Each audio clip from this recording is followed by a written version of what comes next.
अध्यक्ष महोदय, इस सदन के सभी पक्षों के सदस्य एक मत से इस संशोधन विधेयक को स्वीकार करना चाहते हैं। यह एक बड़ा अच्छा अवसर आया है कि हम इस विधेयक पर इस सदन में चर्चा करके इसे पारित करवाने का प्रयत्न करें।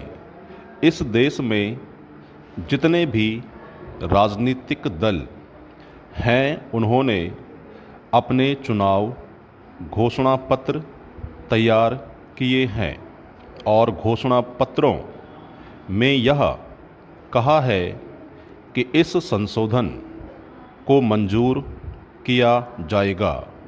यह गौरव की बात है कि सभी माननीय सदस्य इस बात पर सहमत हैं कि जो पिछड़े वर्ग हैं, उनके आरक्षण के लिए, उनके प्रोत्साहन के लिए, उनकी उन्नति के लिए जो कार्य हम इस सदन के माध्यम से कर सकते हैं, उन्हें हमें करना चाहिए।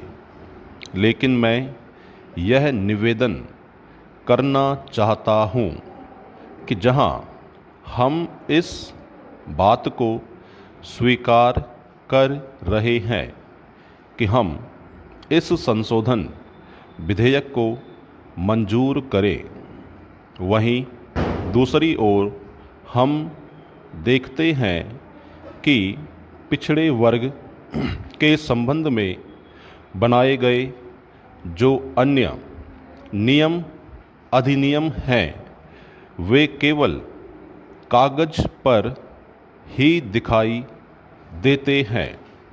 उनको हम सामाजिक, आर्थिक और राजनीतिक तौर पर मान्यता नहीं दे पाए हैं।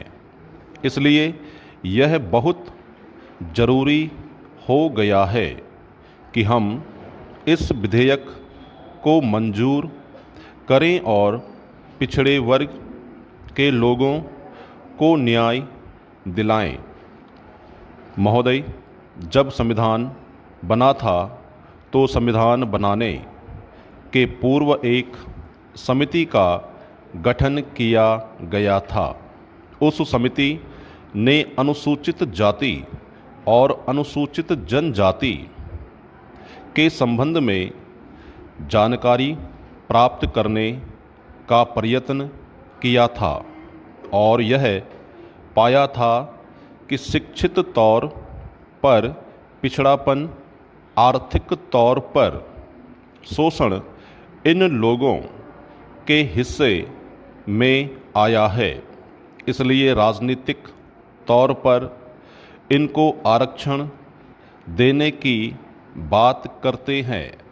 लेकिन क्या यह हमारे लिए दुख की बात नहीं है कि इतने साल गुजर जाने के बाद भी हम यह अनुभव करते हैं कि जो पिछड़ा वर्ग है उसको न्याय मिले। मेरा तो कहना यह है कि सरकारी अधिकारी इसे लागू नहीं करना चाहते और इसमें अनेकों अड़ंगे डालते रहते हैं। इतने प्रयास के बाद भी, पूरी कोशिश करने के बाद भी हम उसको न्याय नहीं दे पा रहे हैं।